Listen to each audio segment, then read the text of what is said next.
네, 앞서 전해드린 대로 의료 공백 사태 해결을 위한 여야 의정협의체 구성 진통을 겪으면서 추석 연휴 전 이 출범 어려워 보이는 상황인데요. 김기용 전 대통령실 부대변인, 이승훈 더불어민주당 전략기획위 부위원장과 함께 정치권 소식 지금부터 자세히 짚어보도록 하겠습니다. 안녕하십니까? 안녕하세요. 네, 반갑습니다.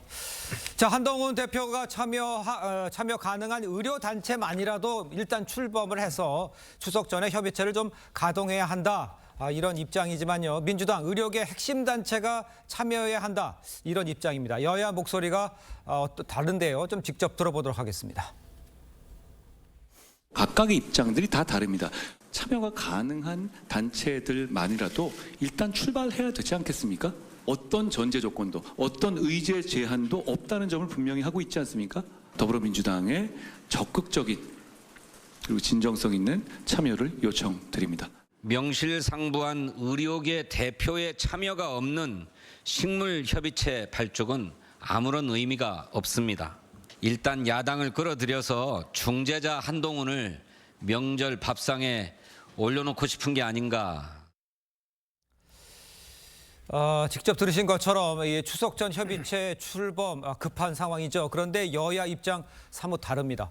민주당이 말하는 건 이제 핵심 단체가 참여 없이는 의미가 없다. 식물 협의체에 불과하다. 이런 입장인데 먼저 어떻게 들으셨어요? 사실 지금 진성준 위원장이 한동훈 대표를 명절 밥상에 올려놓고 싶은 거 아니냐. 네, 그렇게 얘기했어요. 사실 지금 국민들의 죽고 사는 문제, 이 문제가 굉장히 어떻게 보면 국민적 관심사고 이거는 뭐 다른 문제보다 우선시 될 수밖에 없는데 그렇죠. 야당에서 이 문제를 뭐 한동훈 대표가 정치적으로 본인의 어떤 정치적인 위상을 올리려 하는 거 아니냐 이렇게 생각하는 부분에 대해서는 좀 우선 아쉬움을 말씀드리고 싶고요. 민주당도 그런 표현을 했습니다. 처음에 한동훈 대표가 제안을 했을 때 정치적 계산은 집어치우고 즉시 협의체를 가동하자. 그런 얘기를 한 적이 있습니다. 네. 결국 의료계가 제일 좋은 거는 하나의 목소리가 되고 하나의 어떤 통일된 안을 가져오는 게 제일 좋지만 이제까지 그러지 못한다는 거는 이제 국민들도 다 알고 있지 않습니까? 예. 그렇다면 여야가 그다음에 정부가 뭔가 협의체가 있고 있다면 당위론적으로는 뭔가 대표성 있는 분이 오면 좋지만 현실적으로 그러지 못한다면 일부라도 참여시켜서 그 안에서 어떤 논의를 이끌어내면 작은 결과라도 이끌어내면 그 나머지 분들도 들어오고자 하는 어떤 공간과 어떤 명분이 생기지 않습니까? 그래서 저는 이거는 현실적인 방안, 그다음에 이 문제를 풀기 위한 어떤 고육지책이라고 봐야지 이게 무조건 뭐 아주 좋은 베스트라고 볼 수는 없습니다. 알겠습니다. 최선은 아니지만 그래도 지금 상황에서는 개문발차라도 해야 된다. 뭐 이런 이야기를 해주신 것 같습니다. 국민의힘에서 이제 하루빨리 협의체가 출범해야 국민들이 좀 안심할 수 있을 거 아닌가. 뭐 이렇게 이야기를 하고 있는 상황인데 어떻게 봤으면은 좀 민주당에서는 소극적인 태도를 보이고 있느냐 아닌 거 아니냐 이런 비판이 있을 수 있을 것 같은데 어떻게 생각하세요? 뭐 소극적이라고 볼 수 있지만 그래도 뭐 최소한의 전제 조건은 좀 있어야 되지 않을까 싶어요. 예를 들어서 의사협회가 같이 한다거나 교수협회가 같이 한다거나 전공의협회가 같이 한다거나 이 세 개의 단체 중에 어느 하나도 같이 하지 않는다라고 한다면 사실상 대화 자체가 불가능한 측면이 있고요.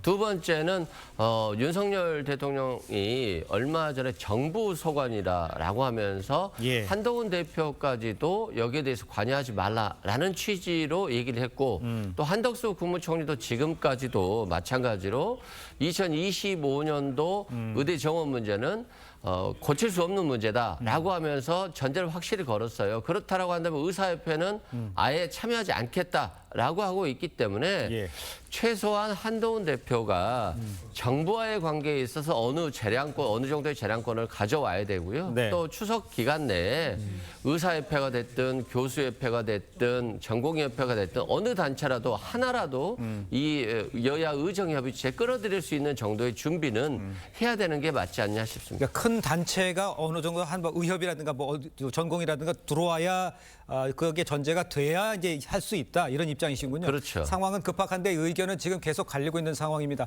방금 전에 이승훈 변호사가 언급해 주신 것 중에 하나가 이 협의체 출범이 난항을 겪고 있는 가운데 2025년도 증원 조정 문제 이 의제를 올린 것을 놓고도 이 당정 간의 이견을 보이고 있는 상황이죠.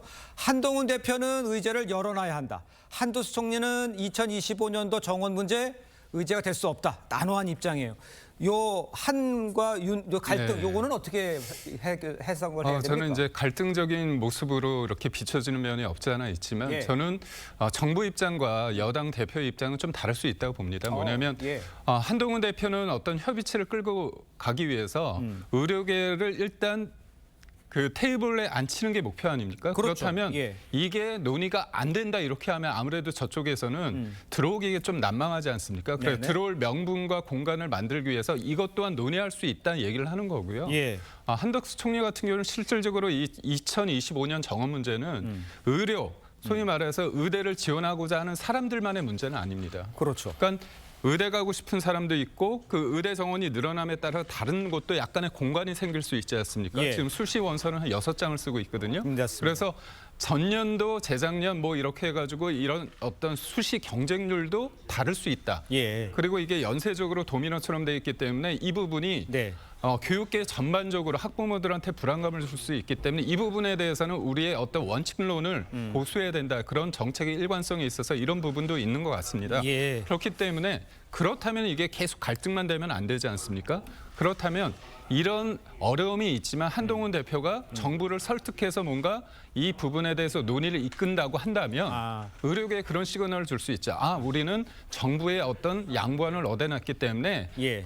의료계가 이번엔 좀 화답해야 되지 않느냐 이런 어떤 명분을 쌓기 위해서 지금은 진통을 겪고 있지만 저는 일정 부분 양보를 얻어낼 수도 있다고 봅니다. 지금 말씀을 하시는 건 이제 대변인께서 얘기하는 거는 의견은 다르지만 조율이 가능하다 이렇게 좀 들리는데 가능할까? 시간은 없는데 가능할까요? 그러니까 이게 의대 정원 부분에 관련해서 굉장히 어려움이 있기 때문에 예. 이 부분이 되면 제일 좋지만 네. 이게 만약에 안 된다면 저는 대통령의 사과든 아니면 장차관에 대해서의 어떤 문책, 인사 조치에 대해서 약간 터놓고 얘기해야 되는데 이 문제는 테이블 안에서 얘기를 해야 된다 그렇게 알겠습니다. 봅니다. 지금 대변인께서도 언급해 주셨지만 의료계와 야당이 지금 윤 대통령의 사과 또 복지부 장차관 경질을 요구했습니다. 대통령실은 개혁의 동력을 떨어뜨릴 수 있다면서 손을 그었어요. 이것도 뭐 가능성이 있다라고는 얘기는 했었습니다만 뭐 밖에서 봤을 때는 어떻습니까? 밖이란 표현 죄송합니다. 밖은 아닐 수 있는데 같이 공유 의견을 나눠야죠. 그러니까 예. 그런 거죠. 대통령께서 자신이 하는 건 의료 개혁이고 예. 여기에 대해서 반대한다거나 이견을 내면 저항 세력이라는 취지로 얘기를 했어요. 이게 네. 이제 이 사건이 풀리지 않는 가장 큰 문제라고 생각되고요. 좋은 개혁이라고 할지라도 좋은 방법으로 유능하게 해야 되는 거잖아요. 그런데 지금 돌파구가 없잖아요.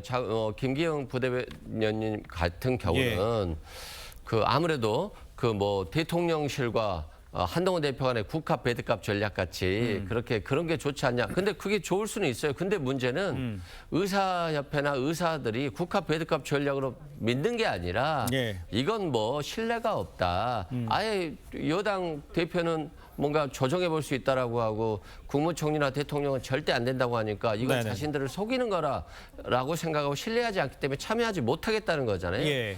그러면 이 상황에서 돌파구를 만들어야 되는데 돌파구는 뭐냐? 대통령이 사과를 하거나 그래서 신뢰감을 높여주거나 또는 장 차관이 이제까지 본인들이 제대로 문제를 해결하지 못하고 이렇게 어렵게 왔기 때문에 뭐 경질해서 의사들이 이 대화에 참여하게끔 만들어줘야 돼요. 근데 그게 없다라고 한다면 돌파구도 없이 한동훈 대표만 믿고 야당도 들어가기도 부담스럽고 의사들도 들어가기 부담스럽고 그런 형편이다. 이래 말씀드립니다. 지금 문제가 지금 의대 정원 문제로 지금 이제 부딪히고 있잖아요. 이제 이 난항을 겪고 있는 상황인데 정작 중요한 것들 의료 수가도 있고요. 또 의료 사고 발생 시 어느 정도까지 의사가 책임을 지느냐 뭐 이런 실질적인 문제 이걸 먼저 좀 대화 테이블에 올려놓고 이거는 의사들도 해결을 원하는 거 아니에요.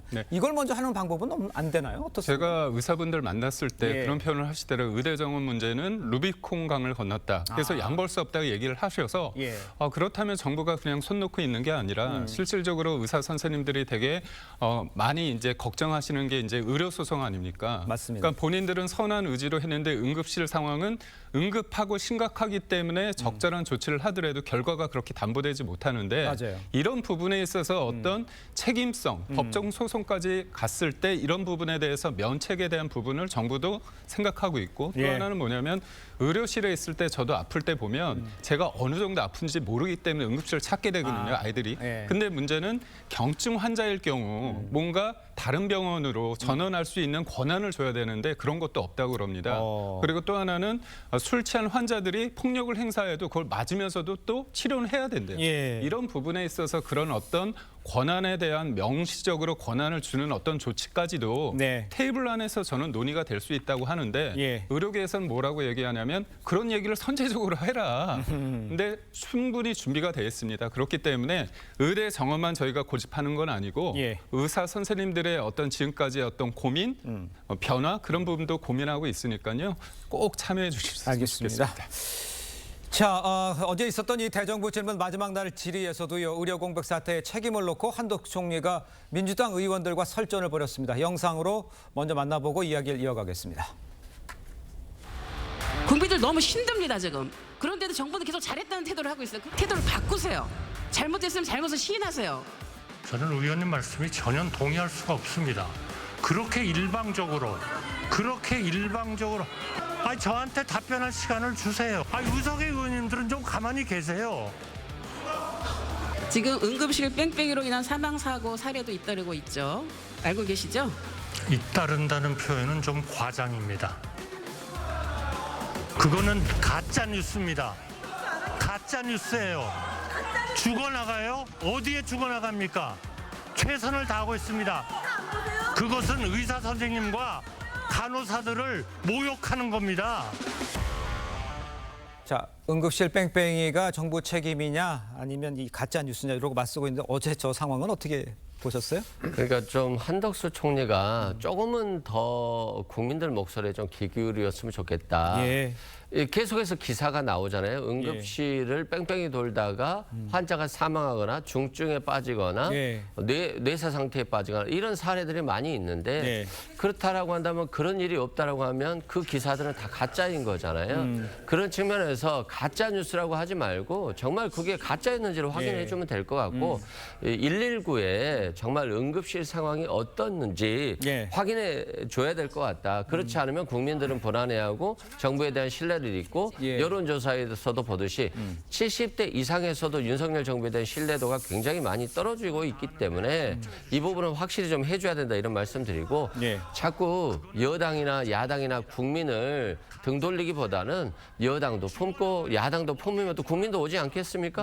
그러면 의료개혁도 풀리고 연금개혁도 풀리고 여러 가지가 풀릴 수 있기 때문에 자꾸 개혁 대 저항 세력으로 이분화하는 것들, 분리하는 것 이건 좀 적절하지 못한 것 같습니다. 근데 이제 직접 보셨습니다만 한 총리가요. 대정부 질문 내내 야당 의원들과 설전을 벌이면서 아주 강경한 모습을 보였어요. 과거의 모습과 다르다 뭐 이렇게 얘기를 많이 듣는데 어떤 의미를 변했다고 보십니까? 저는 환경이 사람을 바꿀 수 있다 그렇게 생각을 하는데요. 예. 뭐 야당의 어떤 적확한 팩트에 의한 지적 저는 뭐 동의할 수 있는데, 네. 근데 지금의 문제를 제기하는 방식 어제 상황은 좀 결이 다릅니다. 예. 예를 들면 이제 독도를 팔아 넘기는 거 아니냐, 그다음에 뭐 계엄 관련해서 얘기를 하는데 계엄에 대한 얘기는 끝도 없지 않습니까? 예. 그러니까 저는 무턱대고 다 제기를 하는데 주워 담을 수 없는 상황에 이르게 됐습니다. 네네. 그러니까 제일 답답한 게 뭐냐면 질문에 대해서 지적에 대해서 어떤 근거가 있으면 그 근거를 가지고 우리가 대답을 할 수 있는데 그게 예. 아니라 소위 말해서 괴담에 기초한 이른바 제보 카더라에 기초한 어떤 괴담, 가짜 뉴스를 근거로 하는 어떤 공세가 너무 지나치다 보니까 예. 한덕수 총리 입장에서도 이거에 대해서 조근조근 대답할 수는 있는데 또 사람인지라 또 강경하게 질문하고 큰 소리를 하면 본인의 목소리도 좀 커지는 경향이 좀 있는 것 같습니다. 그리고 또 그게 예. 그냥 뭐 근거 없이 대답하기보다는 우리의 어떤 정부 정책이나 입장에 대해서 저는 나름대로 팩트를 가지고 얘기하고 있다고 보거든요. 그런 예. 관점에서 있어서 요즘 뭐 한덕수 총리의 재발견이다 이런 표현도 나오고 있습니다. 알겠습니다. 자, 다음 소식도 짚어보겠습니다. 도이치모터스 주가 조작 사건 2심 재판부가 돈을 댄 사람, 이른바 이 전주죠. 이 손모 씨에 대해서 주가 조작 방조 혐의를 일부 유죄로 판단을 했습니다.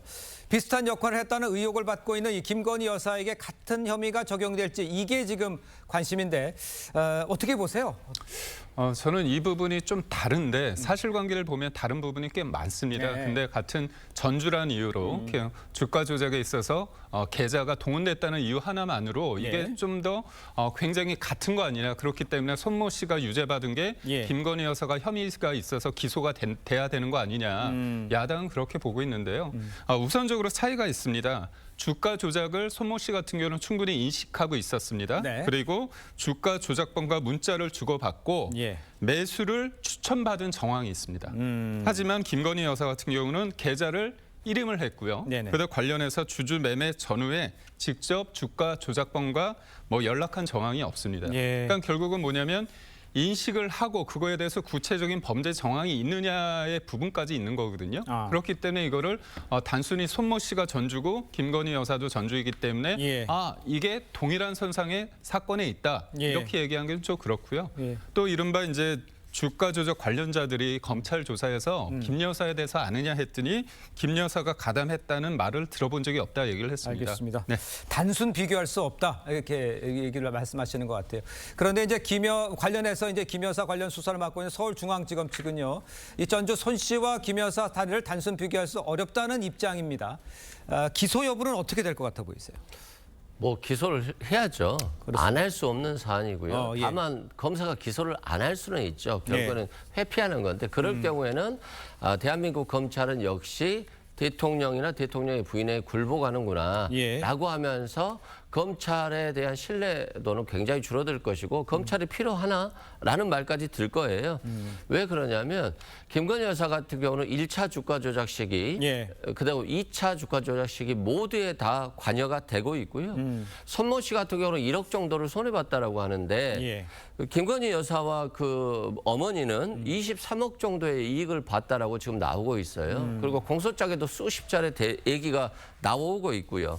그리고 뭐 누구 주식을 때려달라고 하니까 팔고 그리고 어머니가 사고 딸이 사고 이게 계속 왔다 갔다 하는 통정 매매가 이루어지고 있거든요. 그래서 이건 방조가 아니라 공범으로 기소가 해야 되는 것인데 검찰이 불기소하지 못하는 이유는 아직도 대통령실의 눈치를 많이 보고 있어서 그러지 못할 뿐이다라고 말씀드립니다. 제가 좀 덧붙여 말씀드리면 이번 사건은요, 그 최강욱 전 의원이 이제 고발하면서 발생한 사건이고 대통령이 되기 전에 결혼하기 전에 있었던 일이었습니다.